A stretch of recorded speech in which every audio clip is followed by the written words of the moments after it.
안녕하십니까? 지난 첫 번째 과제에 이어 이번 두 번째 과제, 지난 과제에 대한 피드백 반영 및 경영 전략 수립과 새로운 STP 전략 및 포피 전략 수립에 대한 발표를 준비한 패러다임 4조 김희성궁입니다. 자세한 팀 소개는 저번 첫 번째 과제 영상에 자세하게 소개되어 있으니 빠르게 넘어가 보도록 하겠습니다. 이번에도 간단히 목차부터 살펴보고 가면 가장 먼저 지난 첫 번째 과제에 대한 피드백 반영에 대해 짚으면서 시작할 것이고, 그 다음으로 지난 과제 때의 스와트 분석을 이용한 경연 전략을 다시 한번 소개시켜 드릴 것이며, 다음으로 저희가 맛집으로 선정한 롤롤 수제버거에 대한 STP 전략을 수립해 볼 것이고, 이어서 바로 자연스럽게 포피 전략을 수립해 보면서 발표를 마무리할 것입니다. 시작하기 앞서 저희 김희성궁조의 과제물을 유심있게 봐주시고 또 섬세한 피드백들을 주신 멋진 선배님들 정말 감사드립니다. 그럼 저희가 첫 과제에서 받은 피드백과 이를 이번 과제물에서 어떻게 반영하였는지를 먼저 소개드리겠습니다. 가장 먼저 조금 더 참신하고 발랄한 아이디어를 원한다는 피드백이 있었기에 이번에 다들 뇌에 힘을 조금 더 줘서 포피 중 프로모션 부분에 참신한 아이디어를 내보았고, 다양한 분야에 함께 참여를 해보라는 피드백은 실제로 이번에 다양한 분야에 모두가 열심히 참여하는 것으로 반영하였으며, 실제로 음식에 독이 들었는지 알려달라는 피드백은 아쉽게도 제가 지금 여기 멀쩡하게 살아있는 걸로 보아 음식에 독은 없는 걸로 확인이 되었으며, 내용을 뒷받침할 수 있는 근거가 있으면 좋겠다는 피드백은 이번에 나올 내용에서 확실한 통계 자료를 포함함으로써 반영하였으며, 실물 사진을 첨부했으면 좋겠다는 피드백 또한 PPT에 실물 사진을 첨부함으로써 확실하게 반영하였습니다. 발표 중 여러분들의 소중한 피드백이 반영된 부분에는 여기 오른쪽 아래에 보이는 이 피드백 스티커가 등장할 예정이니 확인해 주시면 감사하겠습니다. 그렇다면 이제 경영 전략 수립 시간입니다. 저희는 지난 첫 번째 과제에서 앞에 보이시는 표와 같이 스왓 분석을 도출하였으며, 이를 기반으로 내적인 약점을 외적인 기회로 극복하고자 하는 W 전략을 구상했었습니다. 롤롤 수제버거의 약점이었던 홍보 부족을 비대면 취식이 증가한다는 기회를 통해 홍보의 방향성을 배달 쪽으로 돌리며, 배달 어플에서의 제휴 홍보로 홍보 부족을 해결하는 첫 번째 전략이 있었고, SNS를 활발하게 사용하는 대학생들이 인근에 많이 다닌다는 기회를 이용하여 가게 내에서 SNS 리뷰 인증 이벤트를 통해 손님의 자발적인 홍보를 유도함으로써 홍보 부족을 해결하는 두 번째 전략까지 소개를 드렸었습니다. 그렇다면 이제 본격적으로 롤롤 수제버거에 대한 STP 전략을 수립해 볼 것입니다. STP 전략은 경영 전략의 전반적인 방향성을 뚜렷하게 정하고자 하는 전략으로, 여기 보이시는 표와 같이 S, T, P 각각 상품의 시장을 세분화해 분석하는 단계 세그멘테이션, 표적 시장을 선정하는 단계 타겟팅, 자신의 상품을 어디에 위치시켜 어떤 이미지를 가지게 할지 정하는 포지셔닝의 단계로 진행됩니다. 그럼 시작해보시죠. 가장 먼저 상품의 시장을 세분화해 분석하는 세그멘테이션을 해볼 것입니다. 저희는 롤롤 수제버거의 고객층을 PPT에 보이는 5가지의 기준으로 세분화해 분석해 보았습니다.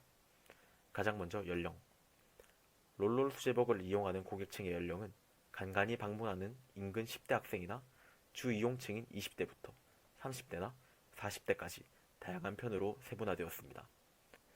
다양한 연령만큼 이용하는 고객층의 직업 또한 다양한 편으로 초등학생부터 대학생까지 다양한 학생층과 가끔 보이시는 이제 교수님, 그 외에도 다양한 직업들로 세분화할 수 있었습니다. 이러한 인구 통계적 구분 외에도 지리적 구분으로서 거주 환경을 세분화할 경우 학교를 통학하는 학생이나 근처에서 자취를 하는 학생, 아니면 아예 주변에서 거주를 하는 주변 거주 학생으로 세분화할 수 있었습니다. 마지막으로 심리적 구분으로서 소비 성향이 가격 대비 성능인 가성비를 중시하는 성향인지, 가격은 관계없이 마음의 만족을 추구하는 가심비를 추구하는 성향인지에 따라 세분화가 가능했으며 단순하게 고객층이 그냥 프랜차이즈 버거를 선호하는지 아니면 이 수제 버거 종류를 선호하는지에도 이제 세분화가 가능했습니다. 이렇게 세분화를 통해 분류한 요소들 중 다음 단계인 타겟팅 단계에서 저희가 타겟을 설정하기 위해 불필요한 요소들을 쳐내고 선정한 요소는 자 사라집니다. 화면에 보이시는 것과 같으며 이를 바탕으로 효율적인 타겟팅을 위한 저희의 타겟을 정리해서 적어보자면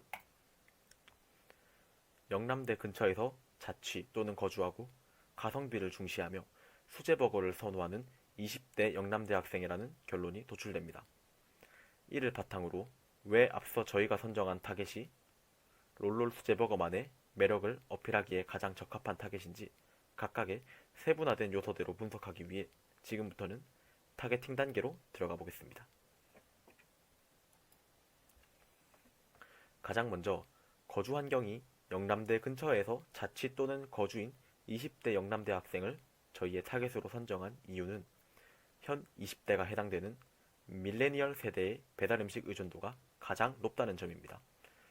그렇기에 배달을 외적 기회로 삼고 있는 롤롤 수제버거에 있어 영남대 근처에서 자취하는 20대 학생들은 훌륭한 표적 시장이 되는 것은 당연한 것이죠.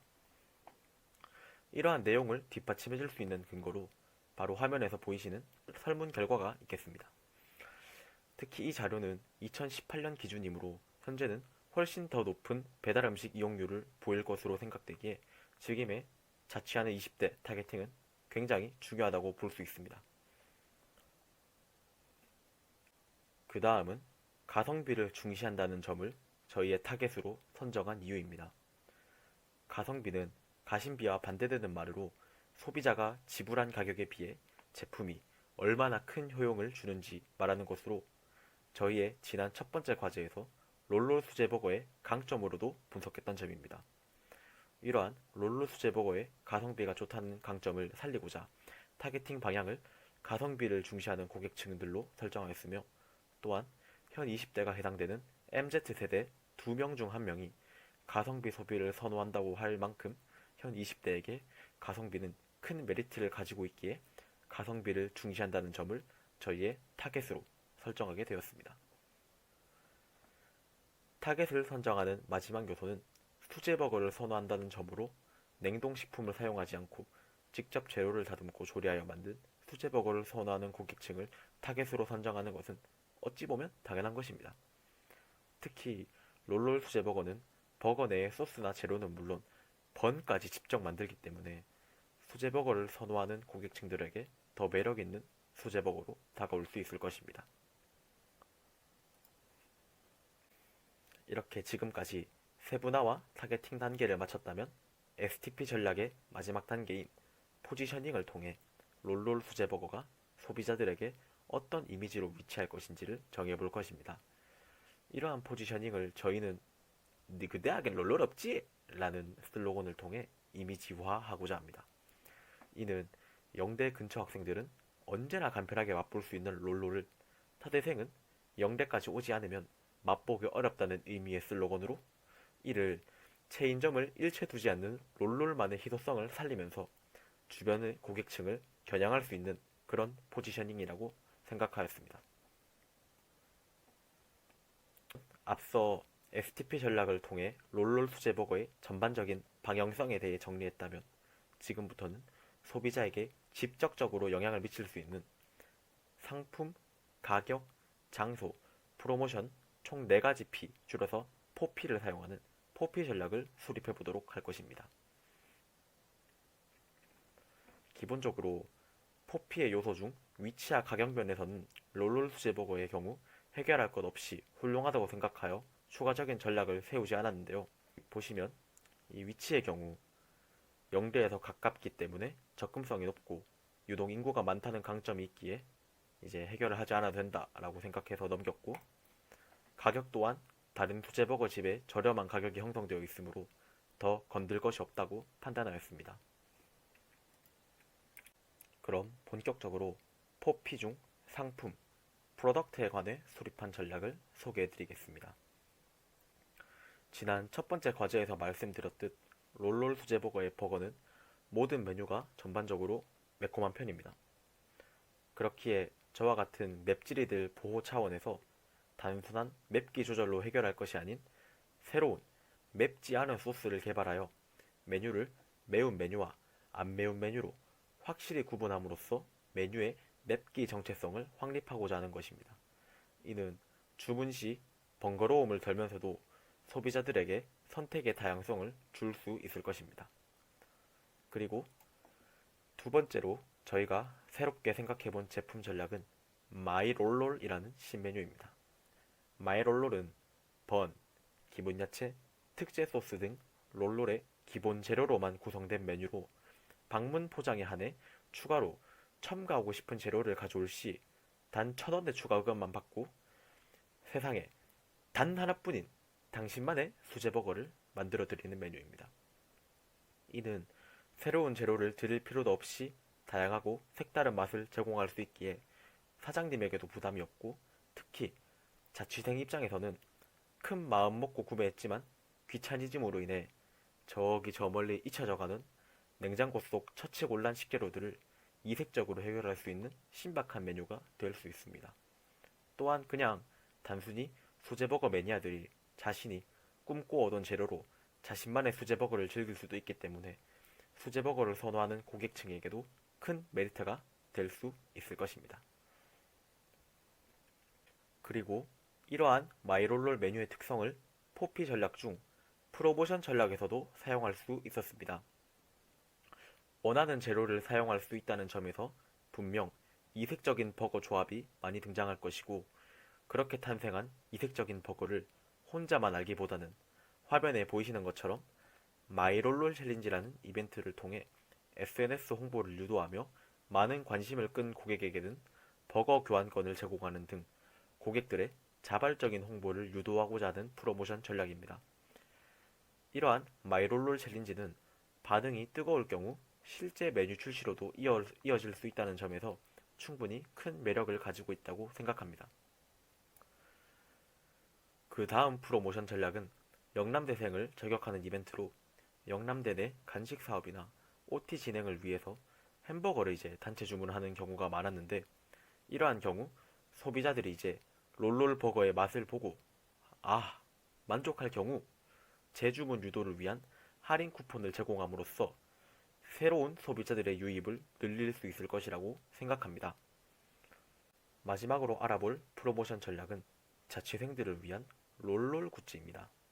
이는 배달 앱을 통해 일정 금액 이상 배달 주문을 하고 요청사항에 롤롤 굿즈 이벤트에 참여합니다 라고 적어주시기만 하면 화면에 보이시는 것처럼 행주, 컵, 계절에 따라 선풍기나 담요 등 자취생들을 위한 롤롤 수제버거만의 굿즈를 증정하는 특별한 이벤트입니다. 저희가 실제로 확인해본 결과 행주부터 선풍기까지 각각 다수 생산할 경우 정말 저렴한 가격이므로 롤롤 측에서도 충분히 감당 가능하다고 생각하였고 이러한 사은품 이벤트는 화면에 보이시는 자료와 같이 경품형 이벤트보다 소비자들의 구매 심리를 훨씬 더 자극한다고 이제 판단하였기에 이러한 사은품 이벤트를 통한 소비자들의 구매 촉진을 이끌어내고자 수립해본 전략이 롤롤 수제버거만의 특별한 굿즈 이벤트입니다. 이렇게 지금까지 롤롤 수제버거의 더 나은 미래를 위해 발랄한 아이디어를 준비한 패러다임 4조 김희성궁이었습니다. 감사합니다.